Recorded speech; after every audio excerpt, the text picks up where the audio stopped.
Digam graças a Deus. Assim nos diz a palavra do Senhor.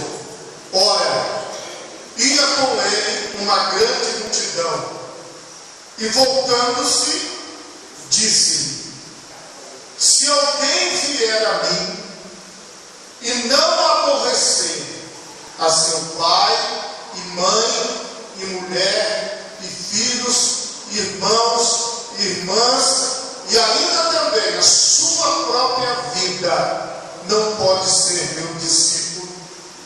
E qualquer que não levar a sua cruz e não vier após mim, não pode ser meu discípulo.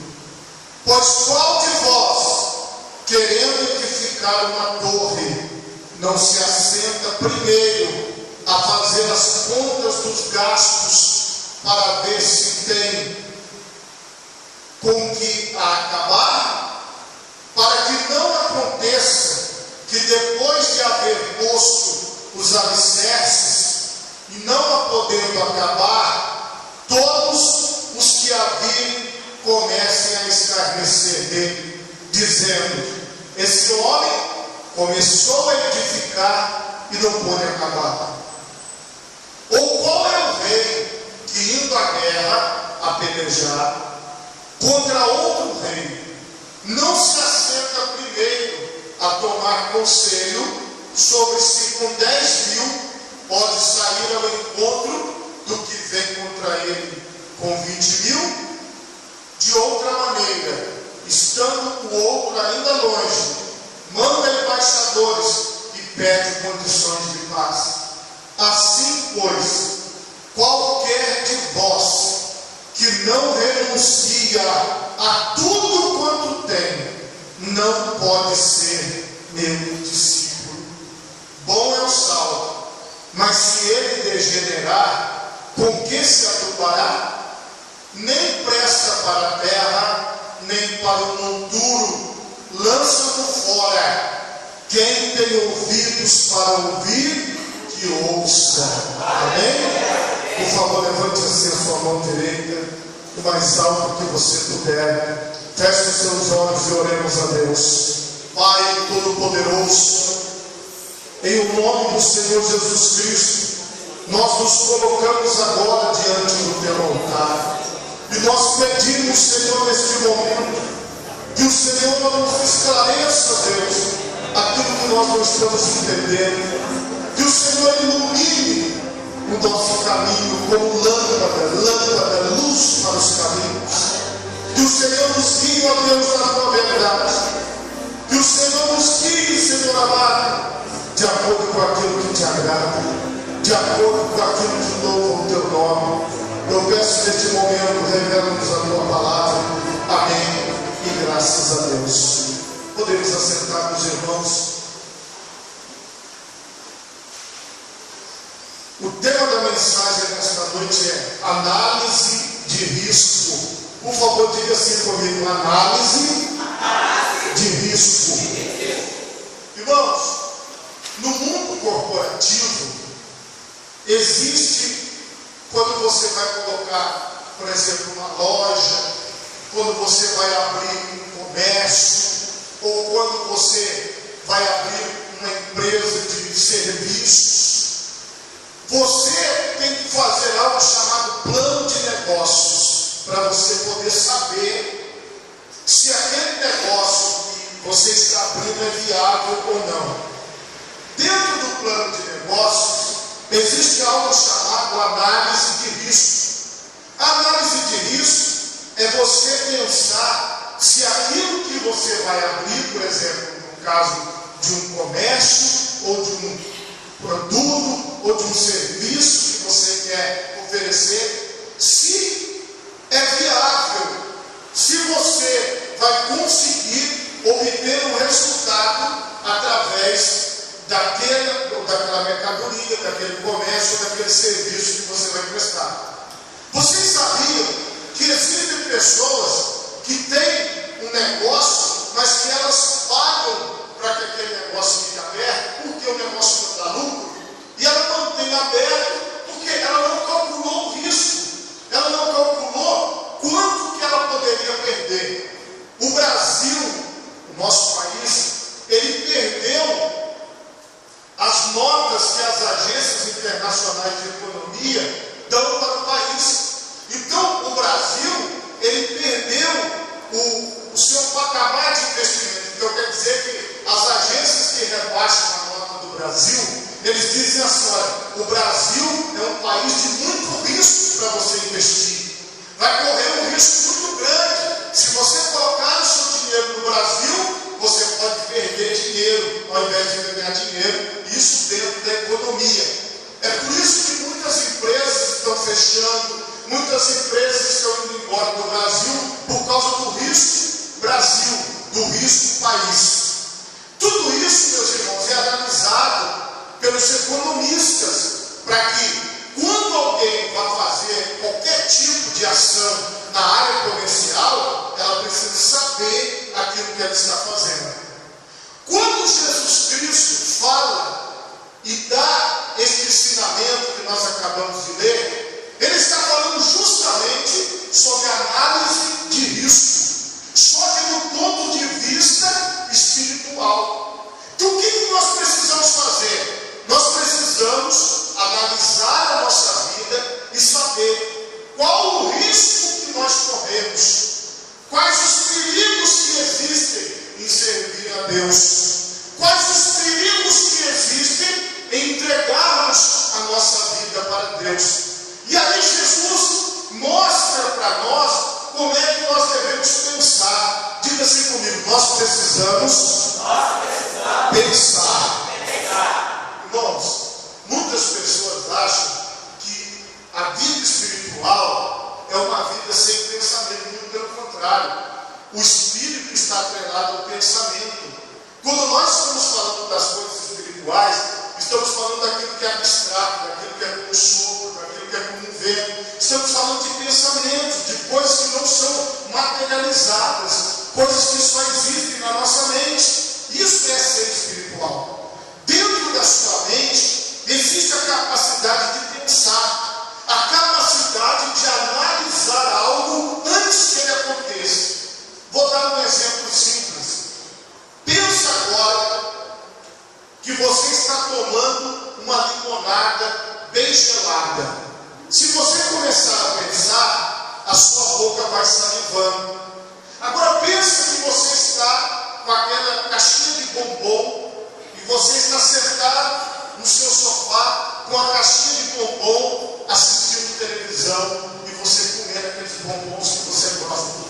Se você começar a pensar nisso, você vai ficando, assim, a sua boca vai salivando com o desejo de comer aquele bombom. É assim que acontece quando você vai na padaria e você vê aqueles bolos bonitos. Aí você vê aqueles docinhos te chamando. Parece que o docinho tem uma boca te chamando. Porque a sua mente, ela começa a imaginar você comendo aquele bolo ou aquela coisa gostosa. Então nós temos a capacidade de pensar. Quando você usa a sua capacidade de pensar a sua vida, de analisar a sua vida, de analisar o risco que você está correndo, você pondera e muitas vezes você deixa de tomar decisões erradas. As pessoas que não usam o seu pensamento em seu favor, elas estão perdendo tempo, porque todos nós temos a capacidade dada por Deus de pensarmos. Você é um ser pensante.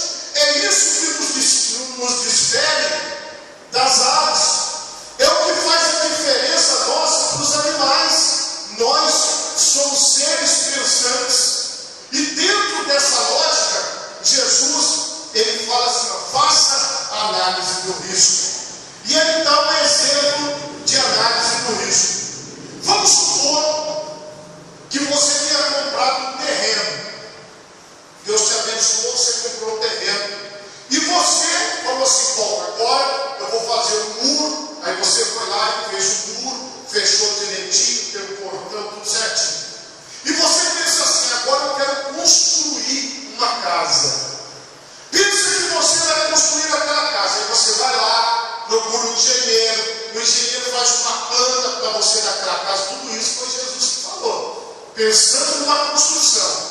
E aí você chega, coloca tudo no papel, está tudo pronto, o projeto está pronto, tudo certo. E aí você vai analisar: será que eu posso começar essa casa e terminar essa casa?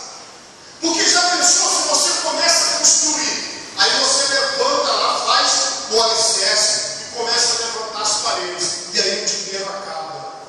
E você fica com as paredes pela metade, com a construção inacabada.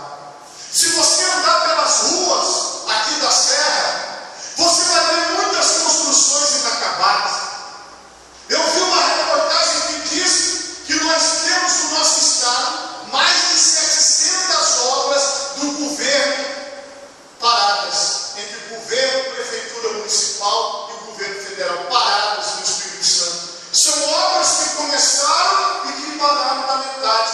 Se nós demos uma volta aqui pela Serra, nós vamos encontrar tanto obras particulares paradas, como obras que são feitas pela prefeitura, ou pelo governo do estado, ou pelo governo federal parado. O que a gente fala quando a gente vê uma obra parada? Vocês já viram como é que acontece? Às vezes eles vêm, asfaltam 3 ruas e fica 10 sem asfaltar. Aí todo mundo fala assim: poxa, por que não terminaram de asfaltar? Por que fizeram pela metade?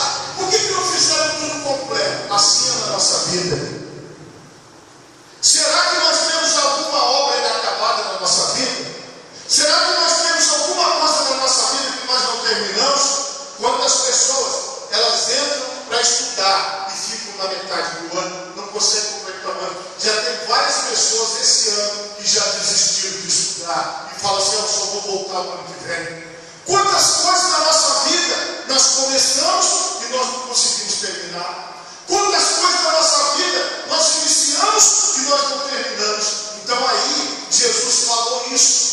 Quem é que vai construir uma torre? Quem é que vai construir uma casa e não se assenta primeiro para fazer contas dos gastos, para ver se tem com que acabar? Se eu vou fazer qualquer coisa, eu tenho que calcular: será que eu posso fazer isso?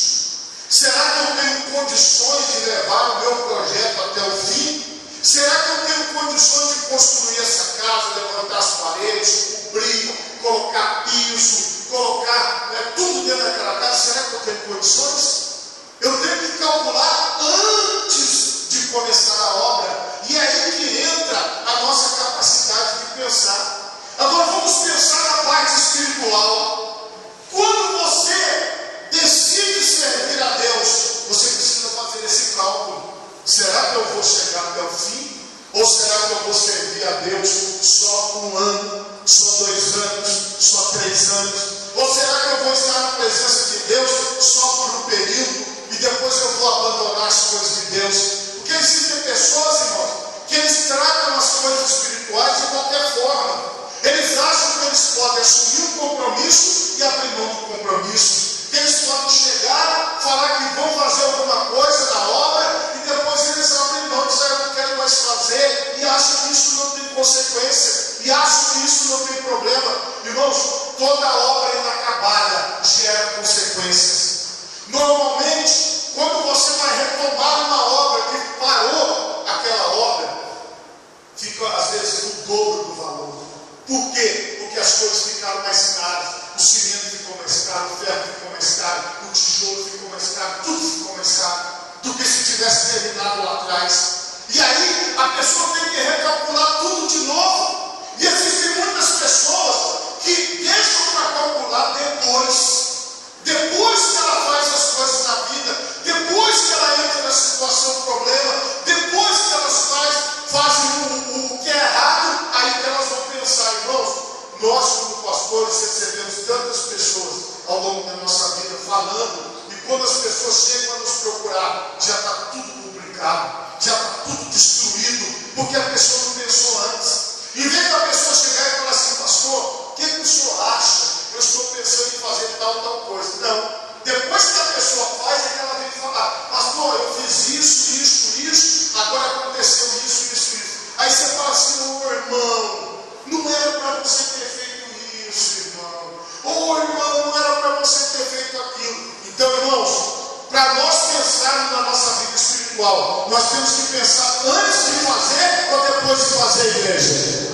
Antes. Jesus dá um segundo exemplo. Ele diz assim, ó: se você não acabar a obra, as pessoas vão falar assim, ó: este homem ou essa mulher começou a edificar e não pôde acabar. Você vai ficar mal visto, mal vista, porque você não conseguiu concluir. Isso não é bom para você, não é bom para mim. Qual é o rei, disse Jesus, que indo à guerra, a pelejar contra outro rei, não se assenta primeiro a tomar conselho sobre se com 10.000 pode sair ao encontro do que vem contra ele com 20.000? De outra maneira, estando o outro ainda longe, manda embaixadores e pede condições de paz. Olha o que o Senhor deu exemplo. Ele deu o exemplo de uma construção doméstica. E ele deu um exemplo do que acontece com os reis, do que acontece com os presidentes da república, do que acontece com os governadores, do que acontece com quem toma decisões sobre uma cidade. Irmãos, a falta da análise de risco, ela é problemática para quem tem um orçamento doméstico ou para quem tem um orçamento de uma cidade, de um estado, de um país. Nós temos que pensar antes de fazer, e o Senhor está colocando todo mundo na mesma classe. Eu sou pastor. Se eu não pensar nas minhas atitudes, eu vou ter problema. Não é porque eu sou pastor que eu não tenho que pensar antes de fazer. Não é porque você é um líder que você vai fazer e pronto, acabou. Não é porque você já é um cristão que tem 30, 40 anos na igreja que você vai tomar atitude sem você pensar. Irmão, a regra vale para quem está no mais alto cargo, quanto para aquele que está no mais baixo cargo aos olhos dos homens. Todos nós temos que pensar antes de agir.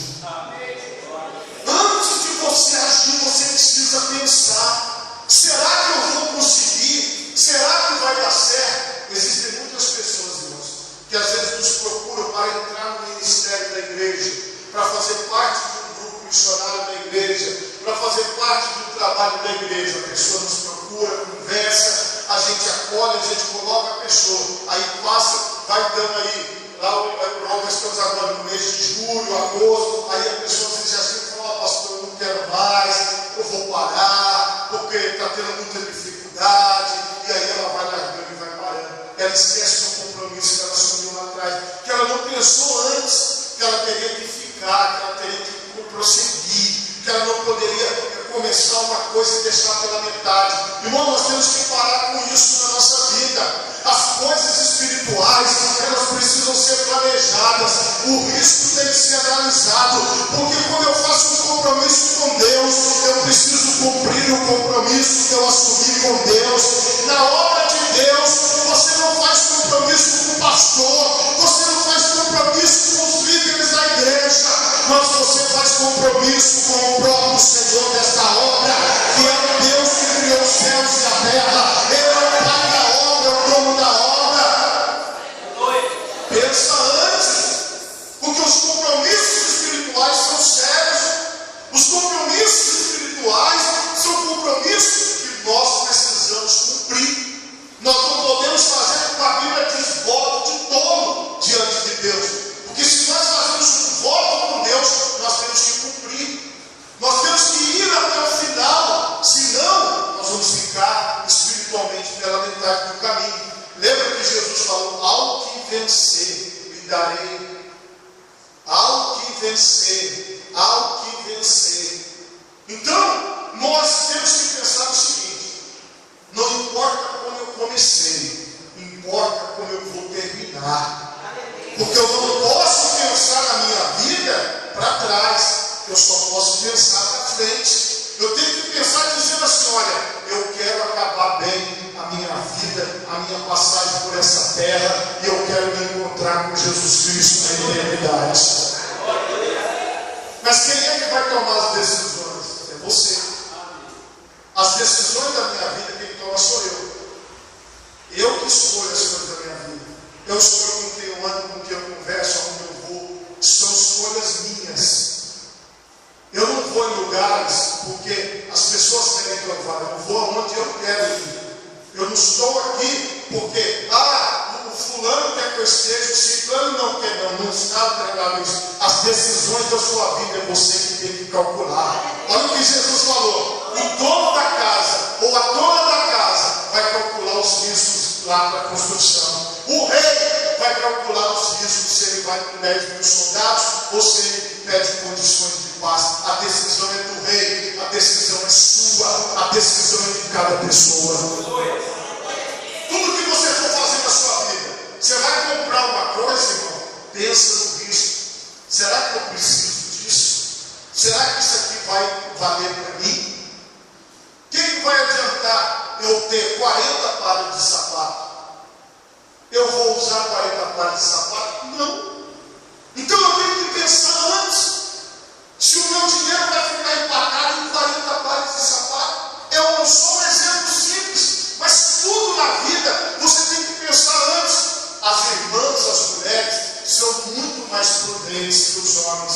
Por quê? Quando elas vão comprar uma coisa, elas vão em 3, 4, 5, às vezes 10, até 20 lugares diferentes para poder ver o preço e comparar. Para ela poder falar assim: eu vou ver aonde é melhor para eu comprar. Por quê? Porque ela sabe que as coisas estão caras, está tudo difícil. Então, ela pesquisa, ela procura, ela analisa o risco. Ela vê primeiro se isso é viável ou não, para que depois ela vai fazer a compra. Então, irmão, até para fazer uma compra, às vezes tem pessoas, irmãos, que elas gastam o dobro do que ela gastaria porque ela não pesquisa, ela não vai nos lugares ver preço. Então, às vezes, ela paga mais caro, ela corre o risco de pagar mais caro porque ela não analisou. Vocês estão vendo que para tudo na vida precisa ter um pensamento antes, precisa ter uma análise antes. Eu preciso pensar se aquilo que eu estou fazendo é o correto ou não é o correto, é o certo ou não é. Se você tem dúvida, se você está assim: poxa, pastor, eu não sei se isso é certo, eu não sei se isso é errado, então procura alguém. Procura uma pessoa que possa te orientar, procura alguém que conheça da área, procura alguém que entenda daquilo, para que aquela pessoa possa te dar orientação para você fazer a coisa certa. Você sabia que tem muitas pessoas que entraram em financiamento da casa própria e que estão devolvendo agora os apartamentos e as casas porque não estão conseguindo pagar e perderam todo o dinheiro que eles investiram? Por quê? Não analisou para frente, só analisou no aqui e agora, só analisou naquele momento. Então, irmão, espiritualmente falando, o Senhor espera que nós tenhamos atitude de prudência. O Senhor falou que nós devemos ser prudentes como a serpente e simples como a pomba. Eu tenho que ter prudência, eu tenho que saber onde eu estou colocando o meu pé, eu tenho que saber com quem eu estou andando, com quem eu estou falando, o que eu estou fazendo da minha vida. Por quê? Porque quem vai dar conta da minha vida sou eu, é você. Diante dessa explicação, Jesus disse assim: assim, pois, qualquer de vós não tem diferença, que não renuncia a tudo quanto tem, não pode ser meu discípulo. Por que isso, meus irmãos? Primeiro, você precisa entender algo.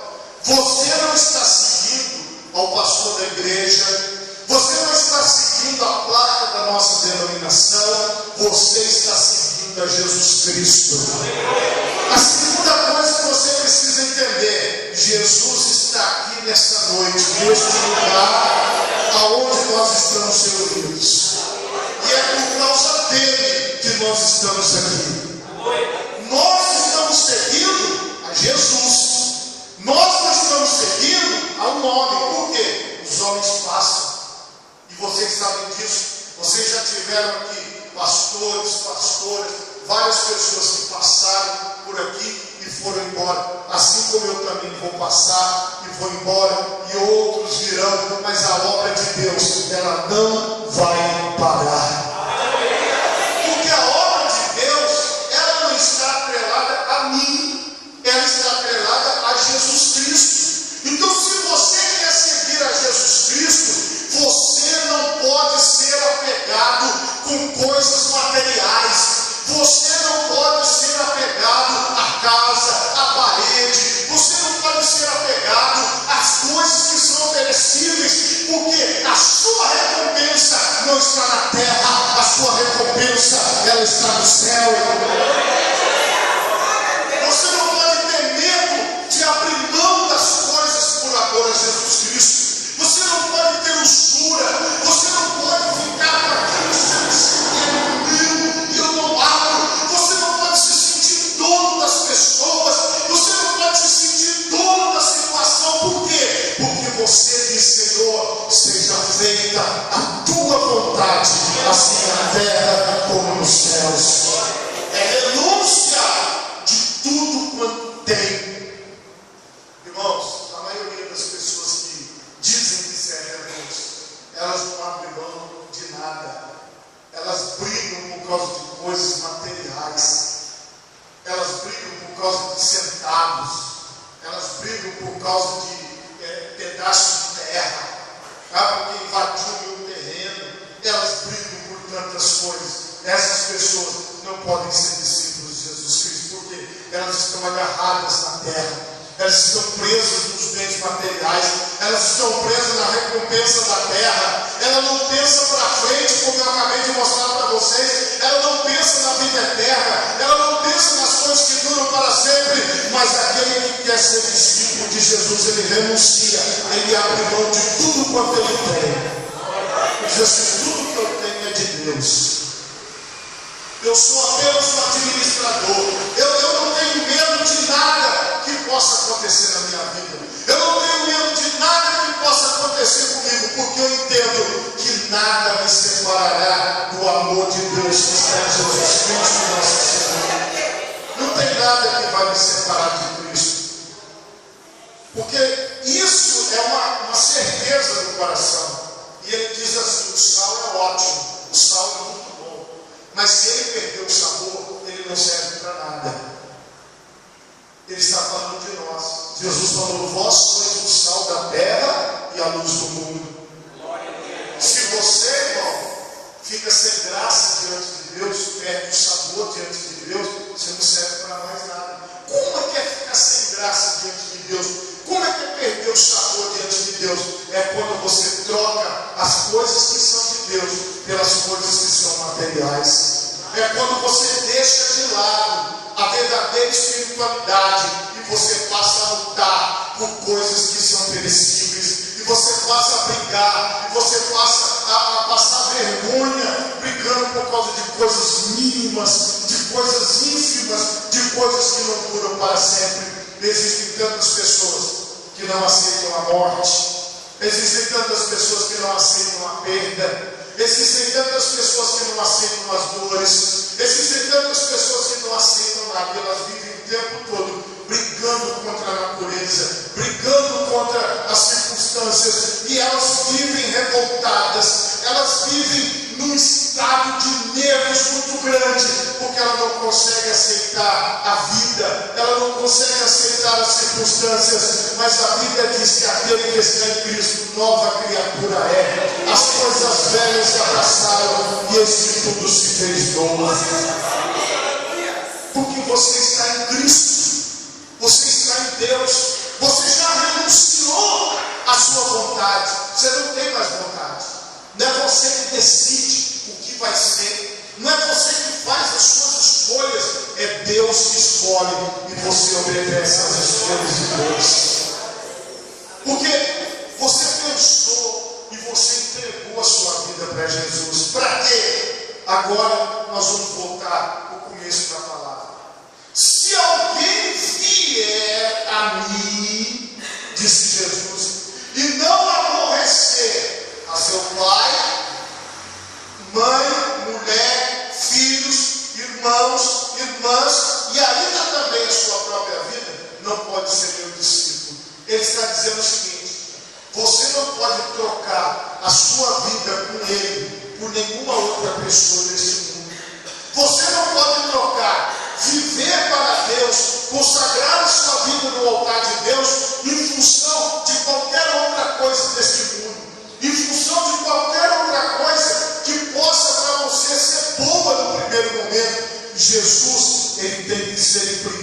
lugar na tua vida. A Bíblia diz: buscar em primeiro lugar o reino de Deus e a sua justiça, e todas as demais coisas vos serão acrescentadas. Porque haverá situações em que as pessoas vão tentar te levar para o mundo, em que as pessoas vão tentar te levar para o mundanismo, para você deixar de ter sabor, para você deixar de ser sal, para você deixar de ser luz, para você virar trevas novamente. Mas é nessa hora que você vai dizer assim: eu já entreguei a minha vida para Jesus, eu não vou voltar atrás, independente de que seja a pessoa que você mais ama nesse mundo, que estiver pedindo para você voltar para o mundo, que estiver pedindo para você se desviar dos caminhos do Senhor, para você ir por caminhos tortuosos. Você vai dizer: nesse caminho eu não volto, porque eu estou seguindo a Jesus Cristo. Essa é uma convicção do coração, essa é uma certeza que você tem dentro de você.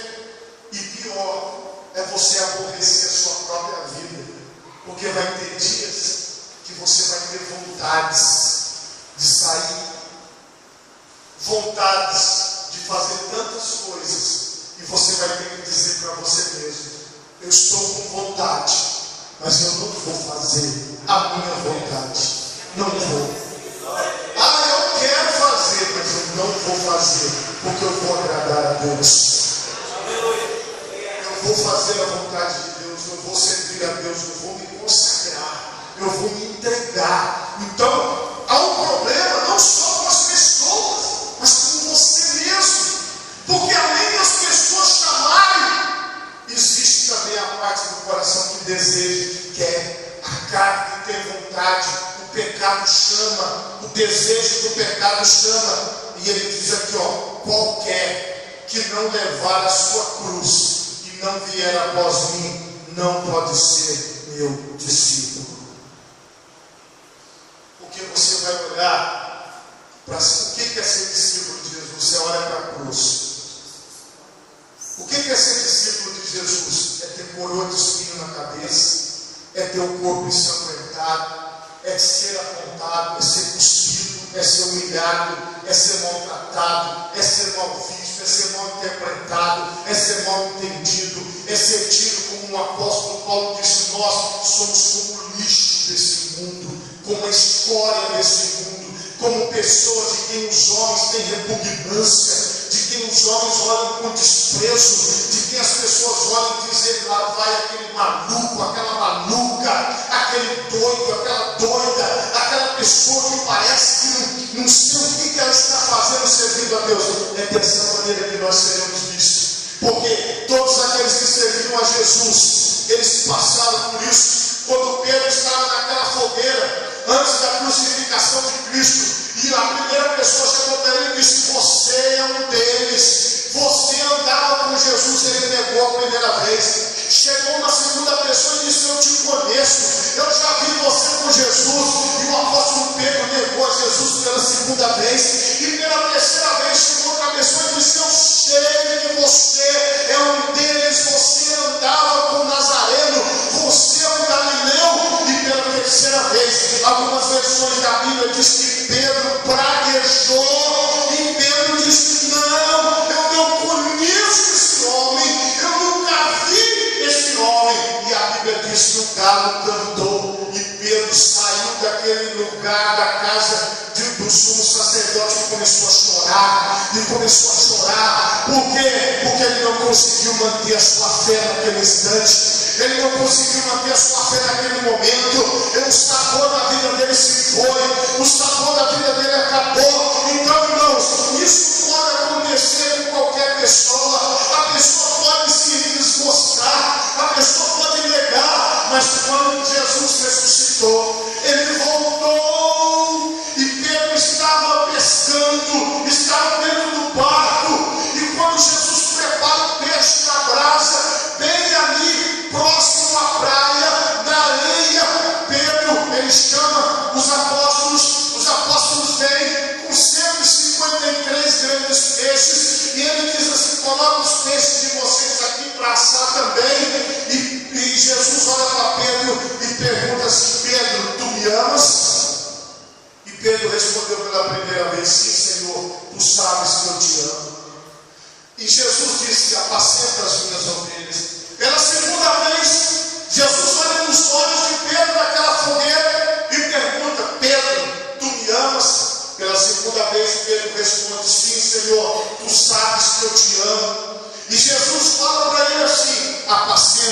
os meus cordeiros, apacenta as minhas ovelhas. E pela terceira vez Jesus pergunta para ele: Pedro, tu me amas?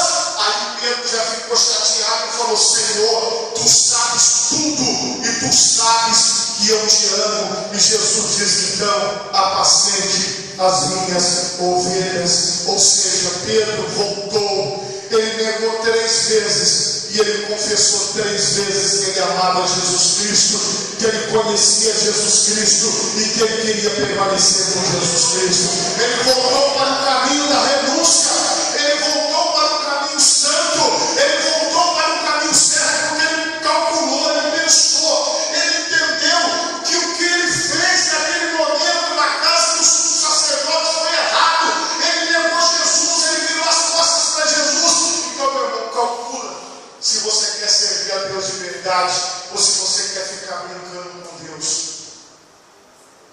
Veja se você está servindo a Deus mesmo, ou se você só vem na igreja porque a Deus você vem, ou se você vem na igreja porque alguém te vê aqui na igreja.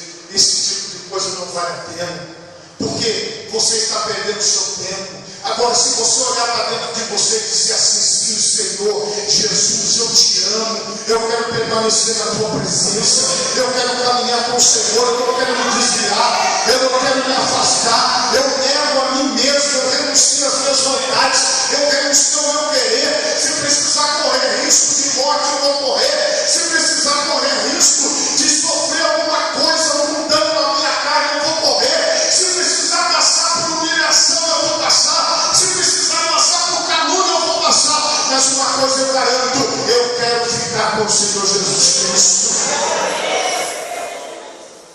Esse é o risco que você corre servindo a Jesus, de ter que viver como ele viveu, sofrer como ele sofreu, mas também você vai ressuscitar como ele ressuscitou. Você vai para a glória como ele foi para a glória. Você nunca mais vai chorar, você nunca mais vai sentir dores, você nunca mais vai sofrer, porque lá no céu não tem lugar para o sofrimento, nem para a tristeza e nem para as dores. Mas o caminho é esse aqui, ó. O caminho é esse aqui, ó. É a palavra, é a Bíblia, é você servir a Deus para dentro de você, não para fora. É você renunciar a você mesmo. É você não atender o convite de a Deus ser. É você ter uma convicção de que você não serve pastor nem placa de igreja, mas você serve a Jesus Cristo, e de Jesus você não larga.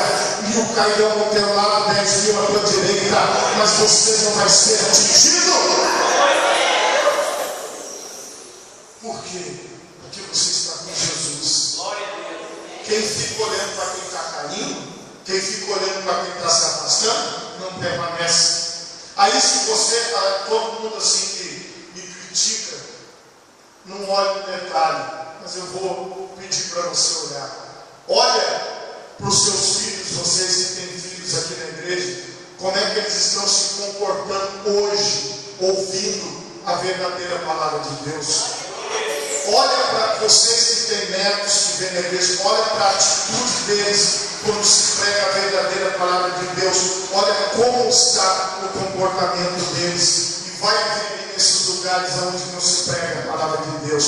Irmão, quando você obedece a Deus pregando a palavra, o Espírito Santo vai mudando os corações, o Espírito Santo vai transformando as pessoas. Alguns irmãos às vezes vêm falar comigo, eu fico até surpreso que o Espírito Santo está incomodando eles para orar, que o Espírito Santo está incomodando eles para ler a Bíblia, que o Espírito Santo está dando visões para eles, para que eles vejam as coisas. Eu fico impressionado e fico agradecido por Deus. Por quê? Porque quando você anda no caminho de Deus, quando você é salvo, você salga, você tem sabor, você faz a obra de Deus, porque você entregou a sua vida, você diz: eu vou até o final, eu não vou ficar no meio do caminho, não vou ficar pela metade, mas eu vou até o final. E eu digo que você vai dizer para Deus: Senhor, valeu a pena. Por favor, coloque assim as duas mãos na altura do seu coração. Feche os seus olhos neste momento e reflita por um instante sobre esta palavra. Onde é que você está nesta palavra? Você está no compromisso? Ou você está negando a Cristo? Ou você está negando que você precisa denunciar algumas coisas? Ou será que você é aquele que já caminha com Cristo? Ou será que você é aquele que já está na presença do Senhor? Ou será que você já é aquela que diz: Senhor, eu não te abandono, eu não te largo? Deus Pai Todo-Poderoso, nós nos encontramos reunidos, ó Deus, aqui em torno da Tua Palavra, e nós pedimos, ó Pai, que o Senhor venha mudar os corações. Nós pedimos, ó Pai, que o Senhor venha mudar as nossas mentes. Nós pedimos, Senhor, que o Senhor venha mudar a vida de muitas e muitas pessoas.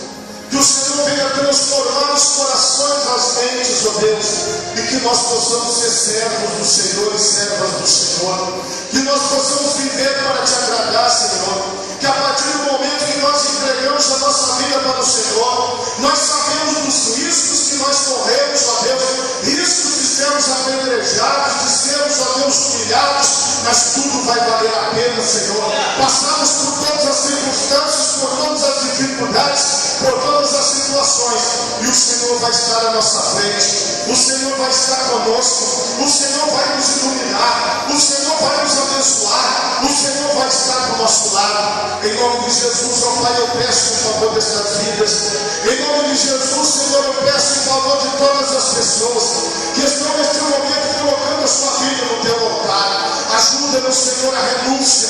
Ajuda-nos, Senhor, no momento, ó Pai, que nós precisamos dizer não para o mundo, no momento que precisamos dizer não para o pecado, no momento que nós devemos renunciar a nossa própria vontade e cada vez mais dizer sim para o Senhor, dizer sim para a tua obra, dizer sim, ó Pai querido, para as coisas que são espirituais. Em nome de Jesus, amém. E graças a Deus, você que pode bater palmas e dar glórias ao nome de Jesus.